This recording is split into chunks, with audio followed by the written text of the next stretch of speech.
Good morning, ladies and gentlemen.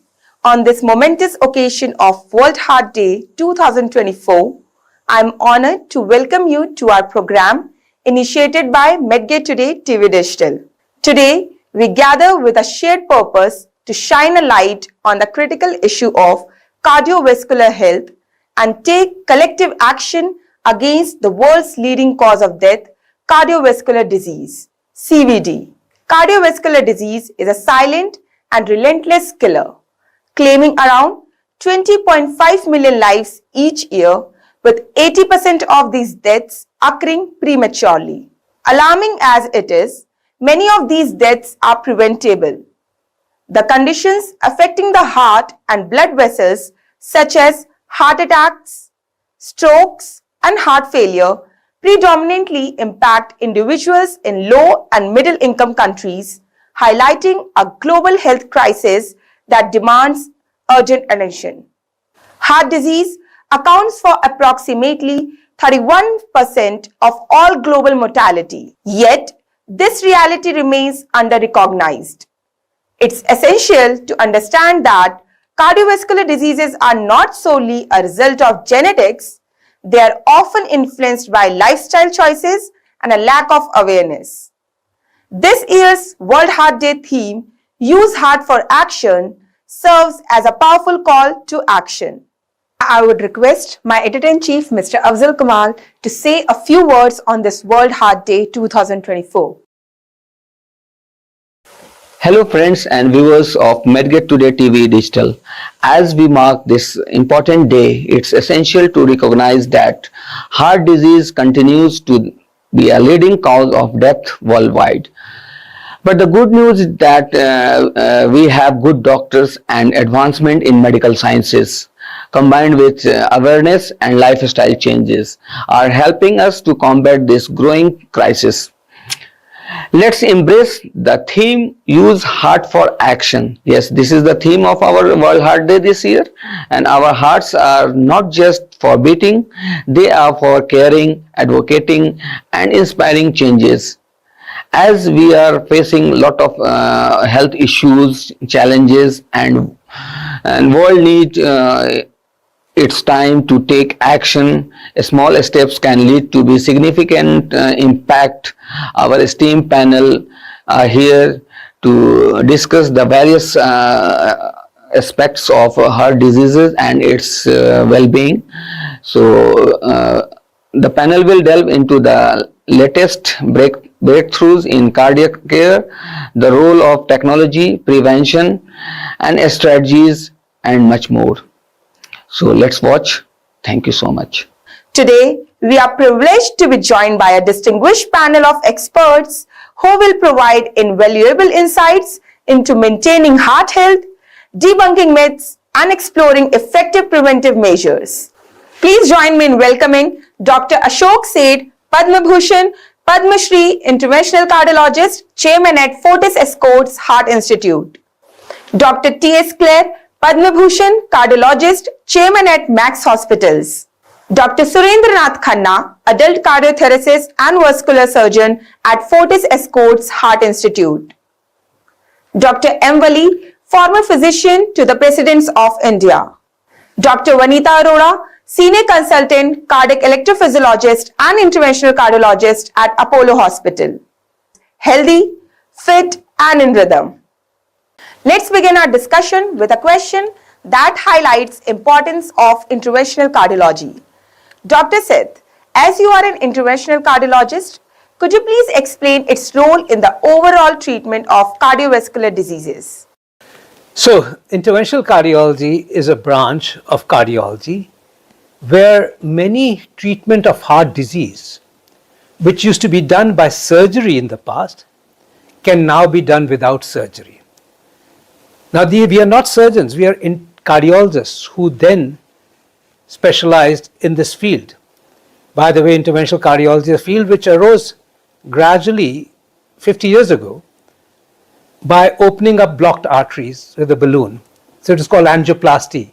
In the 80s, when I trained in angioplasty, we used to open up the first ones, say, where blocked arteries could be opened by a balloon without opening the heart up, without opening the chest up, because prior to that, only open heart surgery, as one would say, had existed, which is opening the chest and really putting grafts on the heart.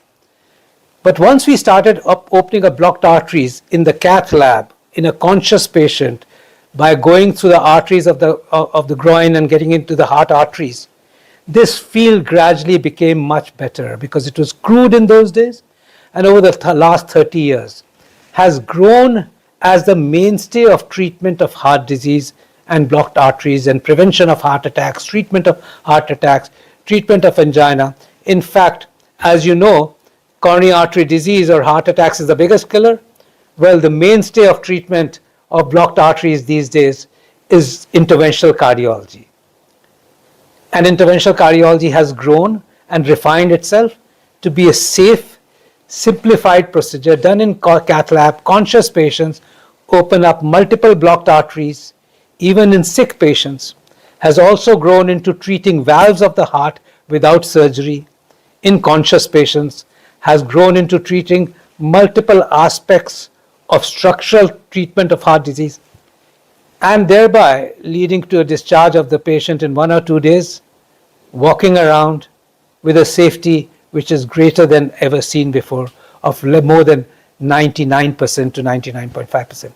So interventional cardiology has now become the established field of specialization in cardiology, and we are not surgeons, we are cardiologists who are able to do techniques and technology which is replacing surgery through minimally invasive methodologies in a very safe environment in cath labs rather than theaters, and patients' recovery is faster and mobilization is faster. But by the way, science has progressed to be complementary.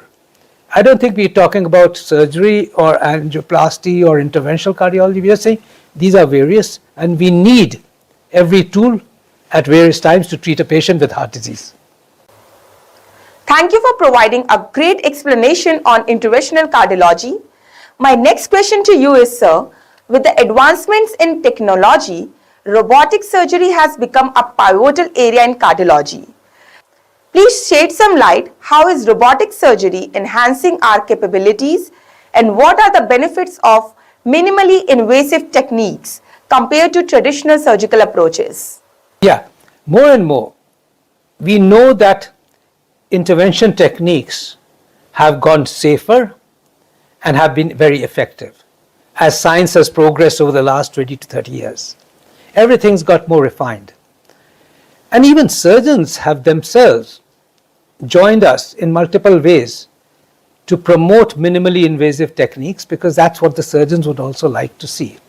So in a way, we would say progress of science, especially for the treatment of heart disease, in the last 15 to 20 years has been a path which has been united between the surgeons and the interventional cardiologists. And if we do minimally invasive, be it through surgery, be it through angioplasty methodologies or interventional cardiology, which we say is angioplasty. You've heard of transcath aortic valve implantation or TAVI. You've heard of mitral valve repair of leaking valves through mitral clips, which is all non-invasive, minimally invasive. It is safer. It has less complications. It is done without general anesthesia, most of these procedures. It is done under sedation only. It is rapid discharge from the hospital, sometimes within 24 hours after a major procedure of a valve replacement. It can be done at any ages, elderlies especially where the risks of surgery are high. And it's rapid return to work within a week, full return to recovery with no major cuts on the body and therefore no major healing processes or complications. So in all ways, this is why the progress of science has been looking at less invasive methodologies. And by the way, these less invasive methodologies are not any lesser than surgery. In fact, in many a times, the results have been superior to surgery. So I think science is together progressing on the frontiers between the surgeons and interventional cardiologists to say, how can minimally invasive, the same things be done in a less invasive manner, with better outcomes, with greater safety and faster return to work. That I think is a very important aspect of what we do now compared to what we did, say 20 years ago or 25 years ago. That's very insightful, sir. Now, my next question is to Dr. Claire. Sir, there are two terms that often create confusion. First one is cardiac arrest and the second one is heart attack. Could you please clarify the difference between these two? Very important question. I must compliment you for asking this question because people in India have no idea what is heart attack and what is cardiac arrest. Cardiac arrest means that heart is not able to generate blood pressure. That means blood pressure is either 0 or 10 or 20 or 30. So when the blood pressure is so low or there is no blood pressure, the patient becomes unconscious. And if that patient does not get CPR, he will die within 2-3 minutes, 3-4 minutes. Now, what is heart attack? Heart attack is a condition where, we have the heart muscle is supplied by the arteries. Like there are mainly two arteries, the left coronary artery and the right coronary artery. Left coronary divides into two branches, we call it LAD and circumflex. So when any of these arteries block suddenly, 100%, so there won't be blood going to that particular part of the heart muscle. So if that happens, that heart muscle will start crying, patient will have severe pain, and if you don't relieve that obstruction, that part of the heart will become dead. That is called heart attack. Technically, it is called myocardial infarction. Yes, if there is a major heart attack, for example, a major artery is blocked, it can cause cardiac arrest also. But every heart attack doesn't produce cardiac arrest. Only minority, around 10 to 15% of heart attacks can cause cardiac arrest. Rest of them they don't do. But every cardiac arrest is not heart attack. Actually, most of the cardiac arrest patients, they don't have a heart attack. They have already some pre-existing heart disease. They are either they had a previous heart attack or they have some kind of heart muscle disease where their heart has become weak, and these patients are more prone to get cardiac arrest. Anybody with ejection fraction of less than 35%, like ejection fraction is a term which we use for describing the pumping capacity of the heart. Normal ejection fraction is around 60%. So one of the major risk factor of sudden cardiac arrest or sudden cardiac death is when those people where the ejection fraction is below 35%, particularly if it is below 30%. So these people can get, a condition called either ventricular tachycardia or ventricular fibrillation, which can cause cardiac arrest. And these are the patients who need immediate CPR. And in cardiology, actually, this is one of the challenge areas. So we tend to identify, before these people develop a cardiac arrest, we identify who are those patients who can develop cardiac arrest in future, and those are the patients where we can save them by giving ICD. Excellent clarification, sir. Moving on to a critical life-saving skill, that is CPR. Dr. Claire, given its importance, do you think it should be mandatory for everyone to learn how to perform CPR? Very, very important question. I think there should be a national program under the Ministry of Health to teach CPR to each and every person in India. There is no knowledge in this our country. Even the educated people do not know. If a patient becomes unconscious in front of they don't know what to do. They do something very, very foolish and very wrong. They try to put water in somebody's mouth. So please, I will advise you that when a person is unconscious, never put any fluid into his mouth, because that will go to trachea and they will get aspiration pneumonia. So in India, I think there is a very, very dire need to teach basic principle of CPR to public. Thank you, Dr. Claire. Moving ahead, I would like to take some insights from Dr. Khanna. So Dr. Khanna, my question to you is, how do you define adult cardiothoracic surgery and how does it differ itself from other specialities? Yeah, the adult cardiac surgery, it encompasses all the acquired diseases of the heart which can be prevented. It is different from the pediatric or the congenital heart surgery, which occurs when the baby is born or a child is born because of the inherent defects in the development of the child. My next question to you is, how do you see post-recovery of a patient after having a cardiothoracic surgery? How do you make them stable mentally and emotionally to get the recovery faster? Yes, this is, I think, a very, very pertinent question, because there is a fear in the patient's mind कि एक बार heart का अगर operation हुआ तो 3 महीने तक bed पे रहेंगे. It is absolutely not like that. On the second day, the patient starts walking in the hospital. He can climb stairs as well, and he's discharged after 5 or 6 days. And the only thing he has to do is to wear the chest belt is there, binder. Other than that, he is totally active. He can do anything. So the recovery takes, it's extremely fast. It's a short recovery. And other thing, the use of the blood and other things have been minimized. So if the patient takes proper care of his diabetes and blood pressure and other things, then his life is almost equal to the normal life of a person. Now let's delve into electrophysiology. Dr. Arora, could you please explain what it involves and its significance in cardiovascular health, as you are an electrophysiologist? Cardiac electrophysiology is a very interesting and a very challenging field of cardiology. It deals with heartbeats and heart failure. So slow heartbeat, faster heartbeat, patients go to any cardiologist. It is a very specified field. We as cardiac electrophysiologists are trained ahead of rest of the cardiologist for a couple of years to be good in cardiac electrophysiology. This is my very good friend, she calls it Bijli ka locha. So that is the layman's terminology which is used to explain what is cardiac electrophysiology. Why they say Bijli? Because heart beats are the electricity of the heart. So when the heartbeats become abnormal, whether it is faster heartbeat or whether it is slower heartbeat, it becomes, there is a locha, there is a problem in that. That is what we fix. So we call ourselves as proud electricians of the heart. That's very fascinating, ma'am. Let's discuss advancements in leadless pacemakers. How do they compare to traditional pacemaker systems?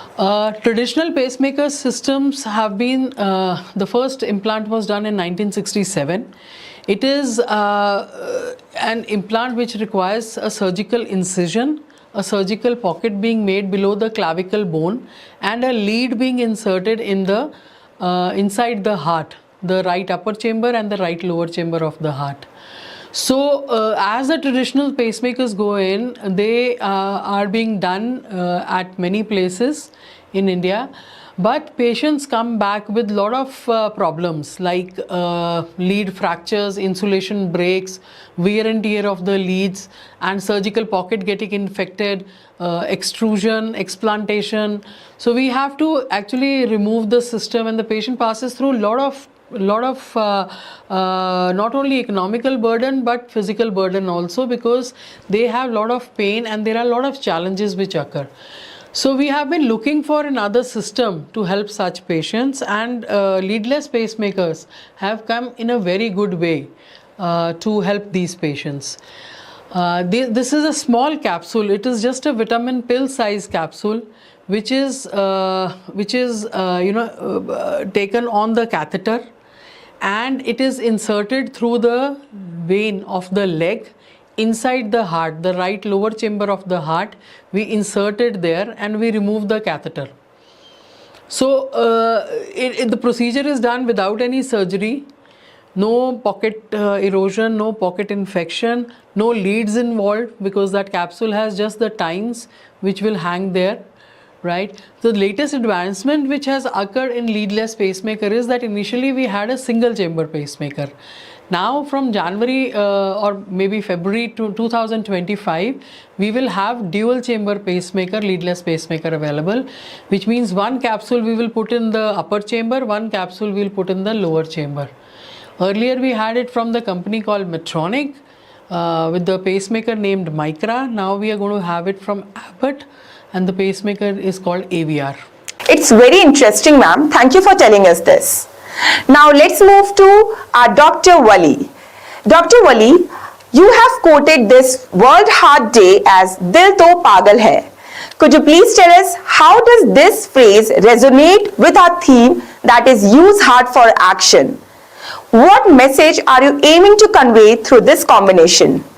Well, despite so many deaths in youngsters, we are not able to fix the cause and prevent these deaths which are happening, especially after COVID. And I was very much pained to see 11 young boys and girls dying in a recent recruitment of excise inspectors. And they were simply just washed. Nobody bothered that 11 young lives of India we have lost while we make the candidates run.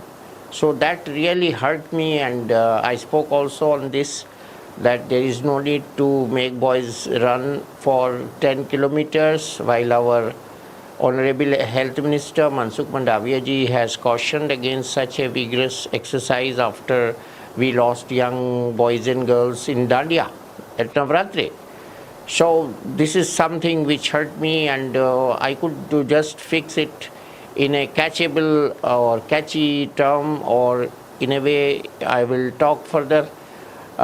Some deaths in this could be arrhythmias. So when the ECG becomes haywire, we call Dil To Pagal Hai type ka ECG aa raha hai ye, and we give a counter shock by DC, and then we revive the heart. And this is called DC cardioversion through the life pack. So I wanted this to attract the general public, as the theme also says, use heart for action. And we are going to sign global petition also to be noted by our administration, international bodies, national bodies, and everyone, that we should work in this direction. Otherwise, we will continue losing so many lives. That's very interesting, sir. Thank you for telling us how Dil To Pagal Hai is resonating with use heart for action. My next question to you is, sir, could you please tell us what role do emotions and mental well-being play in overall heart health? First of all, eat right. Now the generation is growing with eating wrong, and they don't know the consequences. They will come to know after 20 years. What they've eaten in the childhood is now causing coronary blocks. People are talking about French fries, burgers, pizza, pasta, consuming high amount of cheese. So all this is harmful for the heart, and we are not monitoring lipid profile early in the age. We have done research in Gangaram Hospital so that we can check the lipid profile at college going age, and that means a lipid passport for the admission to the college. That means we should be alert at the college going age, which is usually 18 years, 19 years. At the same time, we should promulgate the message of anti-smoking. We should not let the children smoke. What our government has done is working though, but further stringent action is required. Third is sleep. Everybody is sleep deprived. If you call somebody in the morning, you'll find him sleeping or yawning. So this is what the sleeping pattern has changed. Within our days, my cot was kept in the sun if I am sleeping till late on Sunday morning. So this was the training. There are no joint families, so such training is missing. Sleeping early, getting up early was the actual timetable of the life. Now we hardly get up early and everybody sleeps late. So this is what is causing undue stress on the heart. Then negative thinking, failures, youngsters leaving job in a spurt of time. This is also affecting. Now I will come to actual cause, that is cholesterol, hypertension, diabetes, obesity. These are the additive standard risk factors, family history. So these are also to be seen. We have gained 7 to 8% diabetes in the young after COVID. which is very bad. And we have also gained obesity 8 to 9% after COVID. And very recent WHO report halted me also, which was published in Lancet, and that says 62% of Indian females and 54% Indian males do not conform to WHO's standards of health. This is very sad. If you go to Japan, people don't hesitate in walking. But in our country, people feel pride in going into the cars and getting down, same, don't use lift, eat more, and lot of sugars, lot of carbohydrates in our diet. Even vegetarian people don't eat vegetables, they eat more of roti, which brings in white part of the wheat, which we call maida. So all these combined leads us to think very seriously for protection of the heart and living long. Everybody knows it, but nobody follows it. As we are heading towards the end, my common question to every panelist is, what are the key action you think people should take to prevent heart disease and promote cardiovascular health? Heart disease is the biggest killer, the number one killer across the world and more so in India. We or any one of us, including myself, is susceptible to a heart attack. And therefore we need to prevent it. Prevention of heart attack is in our hands. 45 minutes of walking 5 times a week decreases your chances of heart attack by 25%. I say prevention of heart attack is not just in our hands, it's in our feet. Do it, exercise daily. Be healthy, be fit, have a healthy heart. They play a great role because heart is governed by man, and man lies here in the mind. So there is a risk of secreting more adrenaline, more noradrenaline, more other hormones like serotonin and basically stress hormones when we are under stress, or we are having anxiety, or we are having a situation of flight and fight. So emotions, positive emotions heal the heart, negative emotion make the heart sick. And for that we have to be contained, we have to be helpful, we have to be positive, we have to help each other, and we should bring in harmonious, jealousy free, जिसको हम हिंदी में कहते हैं ईर्ष्या द्वेष, इस वातावरण को न लाएं अपनी लाइफ में. And we should sleep well with this, and that makes your heart healthy to a great extent. See what is happening today in India, that the major killers in India are 3: hypertension, diabetes and heart disease. And believe me, they are all 3 lifestyle disorders. So what is needed is to change our lifestyle healthy. So what is that? It's not a rocket science. Number 1, you have to keep your weight under control. And what is ideal weight? Ideal weight is height in centimeters minus 100. Supposing you are 170 centimeters tall, your maximum weight should be 70 kilograms. So that's one. The second thing is, it's not only weight, also the pate matters, abdominal girth. So the abdominal girth should be less than 95 in men, less than 85 in centimeters in female. Because even if your weight is normal according to the standard, but your tummy is coming out, it is an additional risk factor for development of heart disease. Second, if you have got blood pressure, you must adopt a healthy lifestyle, decrease your salt intake, do exercise. But if the blood pressure is still high, you need some medication. So the ideal control of blood pressure is that BP should be 130 by 80 or less, up to 65 years of age. If your age is more than 65, even blood pressure 140 by 90 is acceptable. Though we will still like that 130/80 is more desirable figure. Then if you have diabetes, again you should lose weight, avoid sugars, exercise. But if your blood sugars are still not controlled, you need medication. The idea is to keep your hemoglobin A1C between 6 and 7. Hemoglobin A1C is a test which tells you how well your diabetes is controlled. So our target is to have this between 6 and 7. Then regular exercise. 5 days a week at least, 40-45 minutes of exercise is very, very useful. If you can do additionally some yoga. In the heart diseases, the case is like if we have a gun, the trigger is in our hand. The gun, it can be, the genes might be there, but if we have a proper lifestyle, then nothing can affect the patient's heart. So in those, again I will reiterate, these are exercise, a proper diet, and a healthy mind. So all the three are important. Well, there are so many things that people can do into their lifestyle management, and they can take care of their heart very nicely. Control your hypertension, control your diabetes. We are the diabetic capital of the world. Diabetes is the biggest risk factor for heart disease. So keep them under control. Please do not smoke. It's a no-no to smoking. And if you are a female and you are smoking, do not take oral contraceptives. Oral contraceptives with smoking is actually fatal. It increases your risk for heart disease 5-fold.